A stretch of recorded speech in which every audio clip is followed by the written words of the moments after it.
In today's video, I'm going to teach you how to generate CSS animations in Google Gemini. We'll walk through crafting great prompts, getting clean code, and testing the results in your project so you can bring your UI to life quickly and confidently.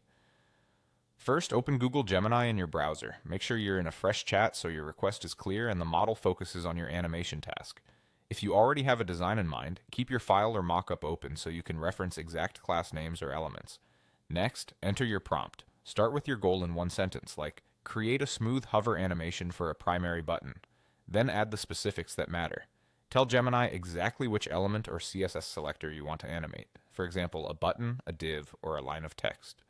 Describe the animation style you're after, such as a fade, slide, bounce, spin, or a color change. Include the duration and any delay you want, and name the timing function, like ease, ease in out, or linear. Ask for the full at keyframes definition and the CSS properties that will be applied to your selector. If you want extra clarity, request code comments explaining each part so the output doubles as documentation. Now ask Gemini to generate the CSS animation. A sample prompt might be, write CSS for a .cta button that fades in and slides up 10px on hover over 300 millimeters with ease out timing. Include at keyframes, vendor safe properties like transform and opacity, and brief comments. If the code is too long or too short, follow up with a quick refinement, such as shorten the duration to 200 milliseconds or add a subtle box shadow pulse.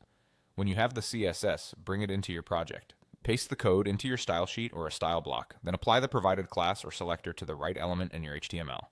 Preview in the browser and confirm the animation triggers as expected. If it feels sluggish, reduce the duration. If it's abrupt, try ease in out or add a slight delay. For performance, prefer transform and opacity over properties that trigger layout, and consider asking Gemini to include a prefers reduced motion fallback for accessibility. If you need the animation to run on load versus on hover, say so and have Gemini revise the selector or add an animation fill mode. Continue testing and tweaking until the motion supports your design without distracting from it. That's it. With a clear prompt and a few quick iterations, Gemini can produce polished CSS animations you can drop directly into your workflow.